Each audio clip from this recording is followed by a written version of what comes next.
ಆತ್ಮೀಯರಾದ ಎಲ್ಲರಿಗೂ ಶುಭೋದಯವು. ಈ ದಿನದ ವಾಕ್ಯದ ಧ್ಯಾನದ ಸಮಯಕ್ಕೆ ಯೇಸು ಕ್ರಿಸ್ತನ ಹೆಸರಿನಲ್ಲಿ ನಿಮ್ಮನ್ನು ಸ್ವಾಗತಿಸುತ್ತೇವೆ. ಆತ್ಮೀಯ ಚಿಂತನೆಯಲ್ಲಿ ಪರಿಶುದ್ಧ ಸತ್ಯವೇದದಿಂದ ವಚನ ಭಾಗಗಳನ್ನು ನೋಡಿಕೊಳ್ಳುವ ಹಾಗೆ ಈ ದಿನದಲ್ಲಿ 2 ತಿಮೋಥಿಯನಿಗೆ ಬರೆದ ಪತ್ರಿಕೆಯಲ್ಲಿ 1ನೇ ಅಧ್ಯಾಯದ 3ನೇ ವಚನದ ಆಧಾರದಲ್ಲಿ ಪೌಲನ ಉತ್ತೇಜನದ ಪ್ರಾರ್ಥನೆ ಎಂಬ ಅಂಶದ ನಡುವೆ ವಾಕ್ಯ ಭಾಗಗಳನ್ನು ನೋಡಿಕೊಳ್ಳುವ ಹಾಗೆ ವಚನವು ಹೀಗೆ ಬರೆದಿದೆ: ನಾನು ಹಗಲಿರುಳು ನನ್ನ ಪ್ರಾರ್ಥನೆಗಳಲ್ಲಿ ನಿನ್ನನ್ನು ತಪ್ಪದೇ ಜ್ಞಾಪಿಸಿಕೊಳ್ಳುತ್ತೇನೆ.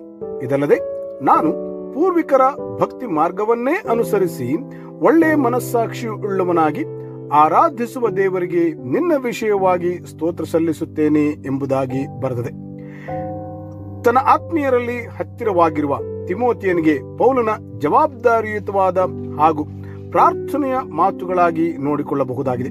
ಅಂದರೆ ತಿಮೋಥಿಯನ ವಿಷಯವಾಗಿ ತನ್ನ ವೈಯಕ್ತಿಕವಾಗಿರುವ ಸಂಗತಿಗಳನ್ನು ಮಾತನಾಡುತ್ತಾ ಇದ್ದಾನೆ ಪೌಲನು.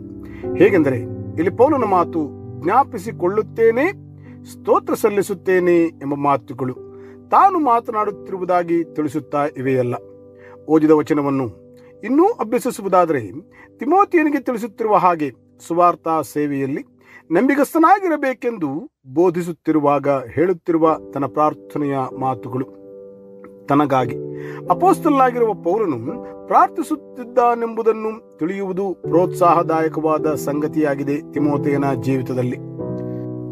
ಕಾರಣ ತಿಮೋಥೆಯನ ವಿಷಯದಲ್ಲಿ ಪೌಲನು ತಿಳಿದವನಾಗಿದ್ದನು.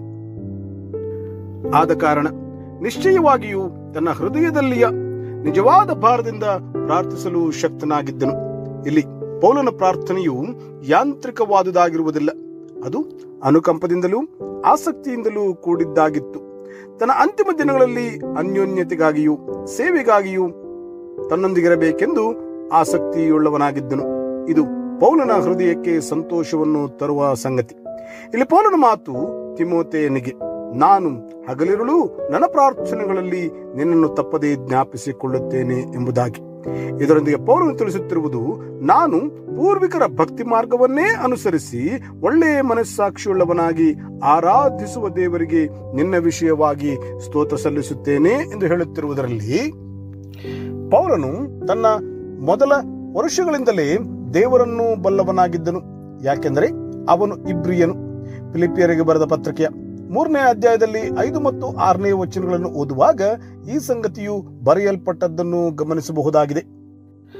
ಅಪೊಸ್ತಲರ ಕೃತ್ಯಗಳು 22ನೇ ಅಧ್ಯಾಯದ 3ನೇ ವಚನಗಳಲ್ಲಿ ಓದಿಕೊಳ್ಳುವ ಹಾಗೆ ಮೋಶೆಯ ಧರ್ಮಶಾಸ್ತ್ರಾನುಸಾರವಾಗಿ ಬೆಳೆದವನು ಹಾಗೂ ಗಮಲಿಯೇಲನ ಪಾದಸನ್ನಿಧಿಯಲ್ಲಿ ಶಿಕ್ಷಿತನಾದವನು ಎಂದು ನೋಡಿಕೊಳ್ಳಬಹುದು. ಆದರೆ ಈ ಪೌಲನು ಯೇಸು ಕ್ರಿಸ್ತನನ್ನು ಸಂದರ್ಶಿಸಿದಾಗ ಅಪೊಸ್ತಲ ಕೃತ್ಯಗಳು 9ನೇ ಅಧ್ಯಾಯವು ಮತ್ತು 22ನೇ ಅಧ್ಯಾಯಗಳಲ್ಲಿ ತಿಳಿಯುವ ಹಾಗೆ ಕ್ರಿಸ್ತನು ತನಗೆ ಕೊಟ್ಟದ್ದರ ನೆರವೇರಿಕೆಯನ್ನು ಅರ್ಥ ಮಾಡಿಕೊಳ್ಳುವನಾದನು. ಈಗ ಅವನು ಶುದ್ಧ ಮನಸ್ಸಿನೊಂದಿಗೆ ದೇವರ ಸೇವೆ ಮಾಡುತ್ತಿರುವನು. ಅವನಿಗೆ ಶುದ್ಧ ಮನಸ್ಸಾಕ್ಷಿ ಇದ್ದದ್ದು ಅವನ ಪ್ರಾರ್ಥನೆಗಳಿಗೆ ಬಲ ಕೊಡಲು ಸಹಾಯ ಮಾಡಿತು. ಆದ್ದರಿಂದ ಹೇಳುವನಾಗುತ್ತಿದ್ದಾನೆ, ಒಳ್ಳೆಯ ಮನಸ್ಸಾಕ್ಷಿಯುಳ್ಳವನಾಗಿ ಆರಾಧಿಸುವ ದೇವರಿಗೆ ನಿನ್ನ ವಿಷಯವಾಗಿ ಸ್ತೋತ್ರ ಸಲ್ಲಿಸುತ್ತೇನೆ ಎಂಬುದಾಗಿ. ಅಂದರೆ ದೇವರಿಗೆ ಕೃತಜ್ಞತೆ ಹೇಳುವನಾಗುತ್ತಿದ್ದಾನೆ ಪೌಲನು ಯಾಕೆ ಕೃತಜ್ಞತೆ ಹೇಳುತ್ತಿದ್ದಾನೆ ಎಂದು ನೋಡಿಕೊಳ್ಳುವುದಾದರೆ, ತಿಮೋಥಿಯನ ವಿಷಯದಲ್ಲಿ ಆತನನ್ನು ನೋಡಬೇಕೆಂಬ ಅಪೇಕ್ಷೆಯುಳ್ಳವನಾಗಿದ್ದಾನೆ. ಆನಂದದಿಂದ ತುಂಬಲ್ಪಡುವ ಕ್ಷಣಗಳಿಗಾಗಿ ಪೌಲನು ಕಾದುಕೊಂಡವನಾಗಿದ್ದಾನೆ. ಎಲ್ಲವುಗಳಿಗಿಂತ ಹೆಚ್ಚಾಗಿ ಗಮನಿಸುವಂತಹ ಸಂಗತಿ, ನಿಷ್ಕಪಟವಾದ ವಿಶ್ವಾಸವನ್ನು ಪೌಲನು ನೋಡುವನಾಗುತ್ತಿದ್ದಾನೆ. ತಿಮೋಥೆಯನ ವಿಷಯದಲ್ಲಿ ಈ ಸಂಗತಿಗಳು ಪೌಲನಿಗೆ ದೇವರಿಗೆ ಕೃತಜ್ಞತೆಯನ್ನು ಹೇಳುವಂತೆ ಮಾಡುತ್ತಾ ಇವೆ ಎಂದು ತಿಳಿದುಕೊಳ್ಳಬಹುದಾಗಿದೆ. ಆದ್ದರಿಂದಲೇ ಪೌಲನು ಹೇಳುತ್ತಿರುವುದು, ನಾನು ಹಗಲಿರುಳು ನನ್ನ ಪ್ರಾರ್ಥನೆಗಳಲ್ಲಿ ನಿನ್ನನ್ನು ತಪ್ಪದೇ ಜ್ಞಾಪಿಸಿಕೊಳ್ಳುತ್ತೇನೆ. ಇದಲ್ಲದೆ ನಾನು ಪೂರ್ವಿಕರ ಭಕ್ತಿ ಮಾರ್ಗವನ್ನೇ ಅನುಸರಿಸಿ ಒಳ್ಳೆಯ ಮನಸ್ಸಾಕ್ಷಿಯುಳ್ಳವನಾಗಿ ಆರಾಧಿಸುವ ದೇವರಿಗೆ ನಿನ್ನ ವಿಷಯವಾಗಿ ಸ್ತೋತ್ರ ಸಲ್ಲಿಸುತ್ತೇನೆ ಎಂಬುದಾಗಿ. ಪ್ರಾರ್ಥನೆ ಮಾಡುವವರಾಗೋಣವೇ. ನಂಬಿ ಪ್ರಾರ್ಥಿಸುವ ಎಲ್ಲರನ್ನೂ ಒಳ್ಳೆಯವನಾಗಿರುವ ಕರ್ತನು ತಾನೇ ಆಶೀರ್ವದಿಸಿ ಕಾಪಾಡಿ ನಡೆಸಲಿ. ಆಮೇನ್. ಈ ಕಾರ್ಯಕ್ರಮದ ಬಗ್ಗೆ ನಿಮ್ಮ ಅಭಿಪ್ರಾಯ, ಸಲಹೆಗಳು ಹಾಗೂ ಯಾವುದೇ ಪ್ರಾರ್ಥನಾ ಮನವಿಗಳಿದ್ದಲ್ಲಿ ನಮ್ಮ ದೂರವಾಣಿ ಸಂಖ್ಯೆಗೆ ನೀವು ಕರೆ ಮಾಡಬಹುದು. ನಮ್ಮ ದೂರವಾಣಿ ಸಂಖ್ಯೆ 9902606453. ನಿಮ್ಮ ಅಭಿಪ್ರಾಯಗಳನ್ನು ಇಮೇಲ್ ಮೂಲಕವೂ ನಮಗೆ ತಿಳಿಸಬಹುದು.